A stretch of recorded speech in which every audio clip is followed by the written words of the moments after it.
Hello, everyone. I'm Michael Flora with MTM Services. It's my pleasure to be with you today as we look at part 2 of our series of documenting collaborative documentation in a telehealth environment.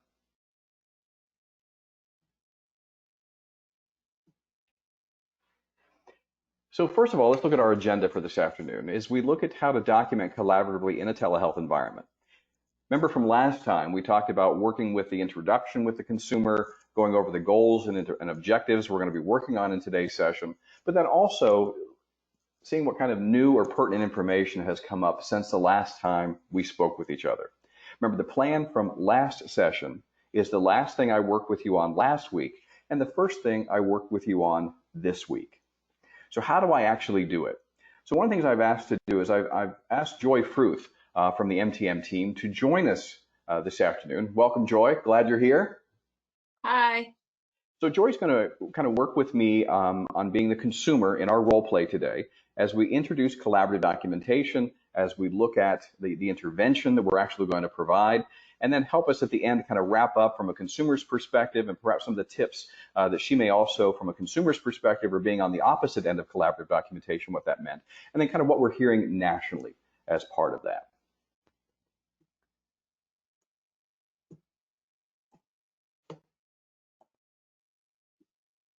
So now that we've gotten to know each other and catch up on what brought you in today, Joy, what I'd like to do is spend a few moments and talk about the goals that we're going to work on today and the important work that we're going to do together.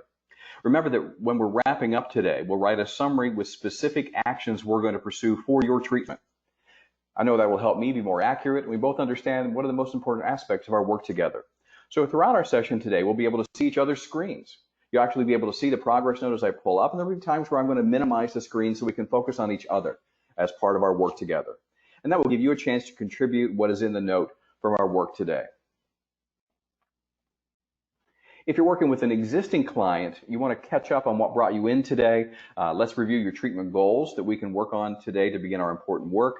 That will help me be more accurate, and we both understand what are the most important aspects of work together. I'm going to share with you what I've written and ask you for clarification. When we are wrapping up, we'll review our note together with specific actions we're going to pursue for your treatment. And so remember, as part of our progress note from last time for the first webinar, is we've already introduced the goals and objectives of some of the things that we're going to be working on. Now we're going to work on the interventions. What specifically are we going to be working on? So usually what would happen here is you would normally move back to your average session. So Joy, let's talk a little bit about what brought you in today. I know that from last time, our goal was working on your anger management. One of the things that we worked on last time was some coping skills that you were going to use when you had interactions that you became angry at home. And our goal was to move from 3 or 4 angry outbursts a week to 1 or less. So tell me how you did between last week and this week.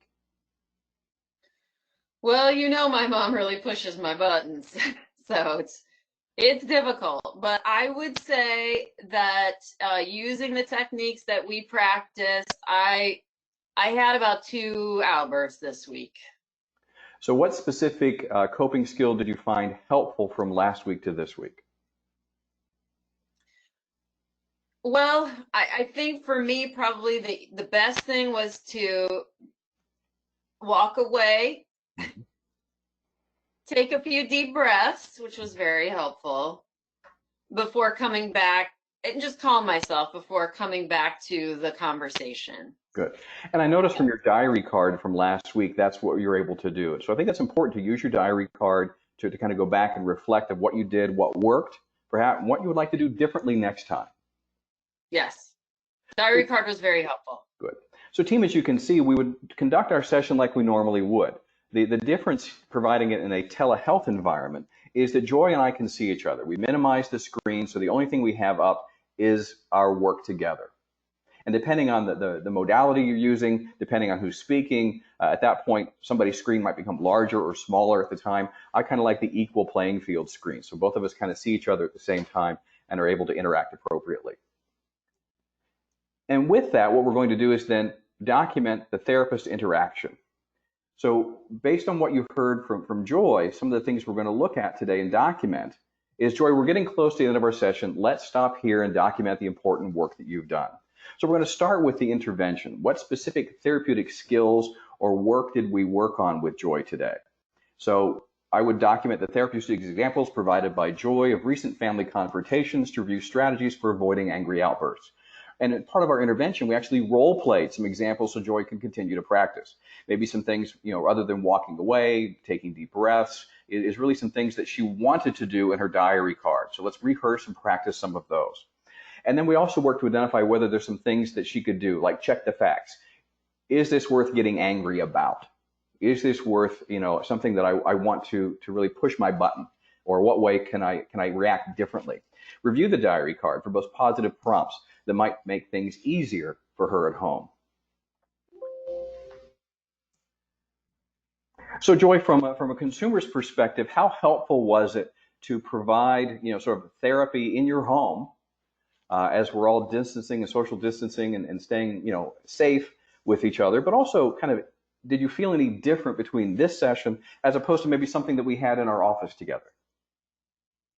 Well, I really like having the ability to see you. And if I, under the circumstances without the telehealth, I wouldn't be able to continue these sessions. So I would be grateful for that. But also it's helpful to review the intervention so that I can be reminded about what are the things that we did today that were meant to teach me how to live in the moments when I'm not here with my therapist, how to cope. Absolutely, how to cope. And I think the importance is now that we move to a tele environment is that we can still, collaborative documentation is part of the intervention. And so using the documentation, and sometimes, the elephant in the room is the computer. And what happens with telehealth, it actually becomes, the computer actually now becomes part of the intervention. Just as the note becomes part of the intervention, now our interactions through the computer. So the elephant in the room, things we're scared about, is going to, make the client upset, or I'm not going to be comfortable. Things that we're already working through in our office now becomes easier. And what we're hearing nationally, teams from all across the country that we've trained in collaborative documentation, is they're finding that moving to tele with collaborative for some clinicians is even easier than in the office. I'd like to thank you for your time and attention as we move then to our last webinar, webinar 3, the wrap up. So thank you for today.